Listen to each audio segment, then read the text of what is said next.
Hi, my name is Cody Goots, and in this video, I'm going to be discussing the core value of this course, which is diversity, and how it impacts our profession. So unfortunately, we don't really live in a super diverse area. So I figured that the easiest way to do this would just be kind of defining what is diversity. So according to the American Association of Colleges of Nursing, diversity encompasses a broad range of individual, population, and social characteristics. So what does that entail? Basically, age, sex, race, sexual orientation, gender identity, family structures, geographic location, refugees, language, religious beliefs, socioeconomic status, and everything in between. So when we are clocked in on the job and we have a patient who is different from what we believe or just isn't really typically like something we would do for ourselves, we have to put that aside. We're not there to try to educate them on why we think we're right. We're there to educate them on why they're here, what we can do to help them, and how we can treat them the way that they deserve to be treated. So also, whenever I was kind of looking up things for this, I found a quote from the ANA Code of Ethics, 21st edition, and it says that we as nurses are ethically obligated to treat all patients equally, regardless of race, ethnicity, gender identity, sexual orientation, socioeconomic status, disability, or really any other characteristic. So I thought that was kind of interesting because you can't really be a nurse and say that you're competent in taking care of diverse patients if you can't do that in an ethical way, in the way that they deserve to be treated.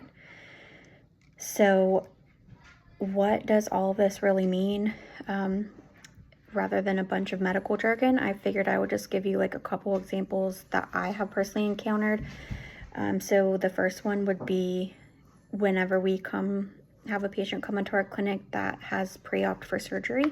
We explain the risks of them and what could happen during surgery. And of course, a major risk with surgery is always bleeding.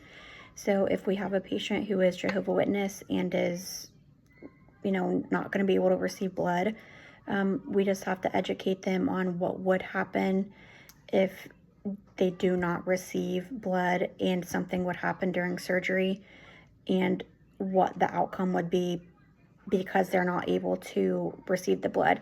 And it's not something that we're trying to educate them on because we want them to get the blood. It's just something that we need to do to make sure the patient is aware and we can have everything documented. The second example that I've kind of came across is people who are transitioning. So if you have a patient named John listed in the chart, and when you go to introduce yourself and they politely say, hey, I would like to be referred to as Jonna, you can say, oh, okay, that's nice to meet you, I'm sorry, my mistake. I'll make sure to put a note in your chart, or I can pass it along at shift change so that way we don't make the same mistake again, and just kind of apologize for that and move forward. So you're not there to say like, oh, when did this happen? When did you start transitioning? Why are you transitioning? You're just there to let them know like, hey, I understand. We don't want you to feel uncomfortable. Like, let me do whatever I can to make you feel comfortable. So I feel like just by those two examples and just explaining to the patient and making sure they know you're on the same level as them, you can really understand diversity. And then with that, you can establish trusting patient relationships. You are able to break down that communication barrier there, and then you can improve the patient-centered care. And then those three things will ultimately lead to better, successful patient outcomes, which is the main goal for the patient as a whole. Thank you.